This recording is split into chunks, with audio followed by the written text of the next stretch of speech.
Imagine with me, if you will, you walking through a beach at night with some of your buddies, having a good time laughing, when suddenly one of you spots a sandcastle. Your friend then walks over to the sandcastle when suddenly he is dragged rapidly into the sand, never to be seen again. One of your other buddies walk over to see what's going on when suddenly they also get dragged under the sand. You decide to walk over and see what's going on when suddenly you see the sandcastle move. Of course, this would be what the world of Pokemon is like, with said sandcastle monster being Palossand, which has a Pokédex entry that reads, Palossand is known as the Beach Nightmare. It pulls its prey down into the sand by controlling the sand itself and then sucking out their souls. And I use this intro to illustrate a clear picture for you, and that is, while this world may seem whimsical, luring you in with a sense of adventure, there are actually tons of dangers here that lie beneath the surface. Before getting into it, know that this is just for the mainline games only, so don't expect any of the creepy moments from the TV show or the movies. Okay,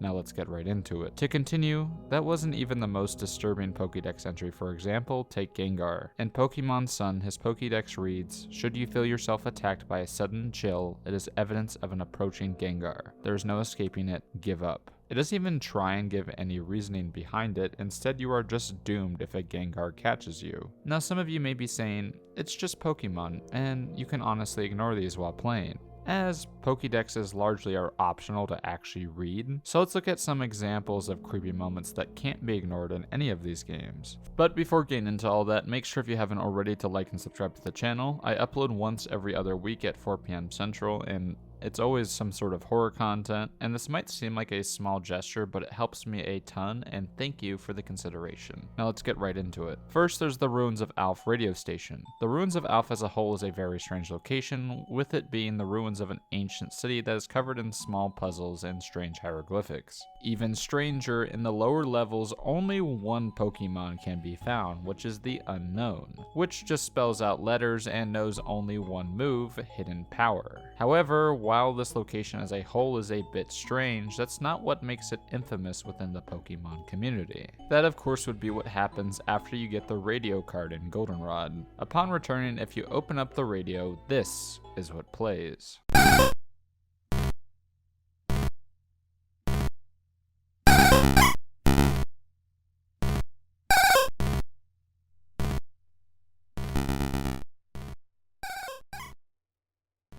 As you can hear, it sounds like the Unknown are directly speaking to you within this, as that really would be the only rational explanation for this strange interference, as the tones sound oddly familiar. Because of this, it actually has led to a creepypasta being made about this exact station. This creepypasta is that the Unknown are actually trying to communicate with us via the radio, saying this through a spectrogram. Our words shall remain here for the ages, thus we shall erect a Pokemon statue outside. We humans must learn to walk in harmony with them. They possess great insight and refuse the outside world. Escape. Of course, this is completely untrue, but the fact that this little seed could be turned into an urban legend shows just how off-putting this area actually is. I think it's because of the confusing nature of the area in the first place, as we really aren't giving any reasoning behind the ruins and why this place is completely abandoned. We can get hints from the hieroglyphics, but they really don't give that much information, if any of the story. Because of that, I believe the fear of the unknown shines a bit here, as the lack of info surrounding the area is what builds a lot of the fear here. Due to the adventurous aspect of the game, you aren't given any context, but instead will find this on complete accident. For example, with the radio, returning to the ruins at that point is completely optional, as by the point you can honestly just go to Ecruteak City and skip this entirely. But the game instead just throws it at you without any explanation, which gives the radio much more of an off-putting nature to it. The lack of explanation leads you along a bit more, as your brain may try to find any sort of rational explanation for what the noises on the radio could possibly be.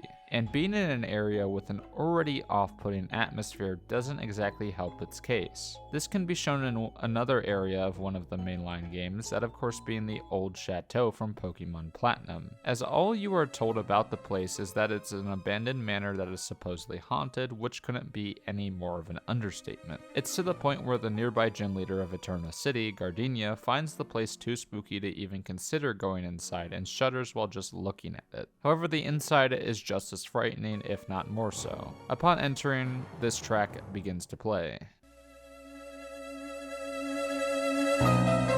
And the haunted house begins. Going into some of the rooms, you'll see completely abandoned areas, a butler ghost, and a girl who walks out of the room, never to be seen again. If you look closely, you will also see a painting even watching you while you turn away. And while what makes this creepy for a kids game is quite obvious, here's a brief explanation on a lot of the tricks that are used here. First, the game creates a sense of unease, of course, with the fear of the unknown. You don't know what exactly happened to these people and why there are ghosts roaming the halls, however it is extremely obvious that you are not welcome here. And by what you are not welcome is not known whatsoever, so it gives the area an extreme sense of dread as you don't know exactly what you're dealing with here until of course you check the television where the Rotom is. Also, with the figures disappearing in the painting, it gives the area a feeling like you are being watched. It quite literally follows a lot of the tropes of a haunted house to a T, and it really builds a nice little atmosphere to go along with it. And it gives this area a really great sense of unease that really cannot be conveyed with words, except for it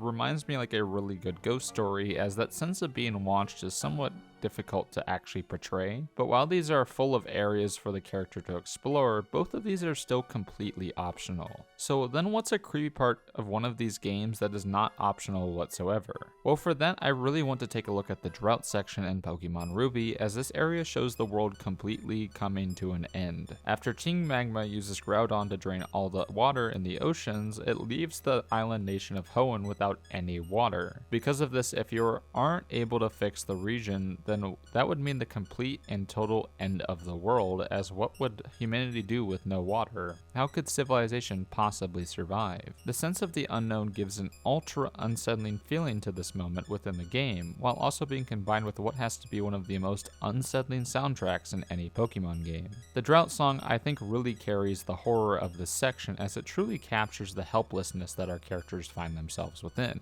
It gives an almost overwhelming feeling to this section, like no matter what you are doing here, you will fail, which honestly makes this one of the most off-putting areas that you have to go through. Also, it has a shock value that a lot of the other villain groups in the games aren't able to, because unlike Team Rocket, which just tries to steal Pokemon for world domination, this team is actually successful in destroying the Earth. Because of that, I feel like this section has a sense of unease that a lot of the other creepy Pokemon moments don't have, except for two others, which I think edge this one out a bit more. Don't get me wrong, this one is still very creepy for what it is, but I feel like it really comes from context surrounding it rather than the actual section itself. For the next one up, let's go to Pokemon Platinum again with Cyrus and his evil team, Team Plasma, and their goal to reshape their world into his own hell. With this, he goes to the Spear Pillar after capturing the three legendaries of the lakes in the region, summoning the literal devil of the universe, Giratina. With this, you are dragged into the Distortion world, this universe's version of hell, and what Cyrus calls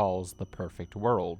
While going throughout, you will see Giratina giving him an almost watchful eye once again as you try and solve the puzzles to escape. While going through, you run back into Cyrus, whom you battle and then leave there to go and catch Giratina within the realm. When you leave though, the portal closes, thus you essentially left Cyrus in hell to die permanently with absolutely no escape. It's a horrifying idea and really adds to the creepy atmosphere of the game. The Distortion world itself is off-putting as well, as it doesn't really follow any of the laws that we know throughout the games, with the areas becoming increasingly disorienting with the floating rock islands and walls you have to walk across. It also doesn't help that it has one of the most off-putting soundtracks in any of the Pokemon games, a theme you may have noticed is quite common. That combined with the unknown of the area makes it all just a bit more unsettling than I would typically expect out of a kids game. It's often why Platinum is considered one of the creepiest games in the entire franchise, but while Platinum has a higher number of sheer sections that are creepy, I wouldn't say that Platinum has the most frightening sequence. That of course would have to go to Fire Red and Leaf Green, which combines the two elements I already said before, which is the creepy Pokédex entries with a horrifying and unskippable encounter. And what's even scarier about it is that without the context, you wouldn't even think too much about it. That of course would be what happens in the berry forest on 3 Island. When going around 3 Island, you find out a local girl has gone missing, which you find while exploring the berry forest being tormented by a wild Hypno. You of course defeat the Hypno and the girl returns back home, and you probably didn't think much about it. Well, what makes it creepy is the context surrounding it, specifically in the Pokédex entries surrounding the Pokemon himself. First there's the one from Gold which reads, "When it's hungry, it puts humans it meets to sleep. then it feasts on their dreams. A little creepy, but nothing we haven't seen before. However, combine that with the entry from Fire Red, which of course reads, "It carries a pendulum-like device. There once was an incident in which it took away a child it hypnotized." This may have clicked for most of you already, but for those who still can't figure out why this encounter is unsettling with context, let me explain it to you. The encounter you saw with the child was actually the Hypno kidnapping the child in order to try and feed on it. If you hadn't been there, the child most likely would have been taken away forever, only to be feasted upon by the Hypno. This encounter is so surprising that it eventually led to a creepypasta being written about it called Hypno's Lullaby, which describes a Hypno capturing and feeding on a child. And to sum this all up, Pokemon has a ton of creepy moments sprinkled and hidden throughout the games, and the world of Pokemon seems like a honestly terrible place to live in. They use tactics like the fear of the unknown and the fear of being watched to build unsettling atmosphere in an area that you seem to be fully trapped within. It gives an inherent sense of danger to the adventure you're embarking on and adds to the adventurous aspects of the game. And while it may not make the game inherently horror, they do however make the games much more interesting. And that is all for this week, and so I wanted to ask, what did you guys think? Was there any major creepy moments that I missed, or did I nearly get all of them? If I missed a bunch, I may even make a part 2, so just let me know. And thank you all for watching, and if you haven't already, make sure to like and subscribe to the channel, and I'll see you all soon.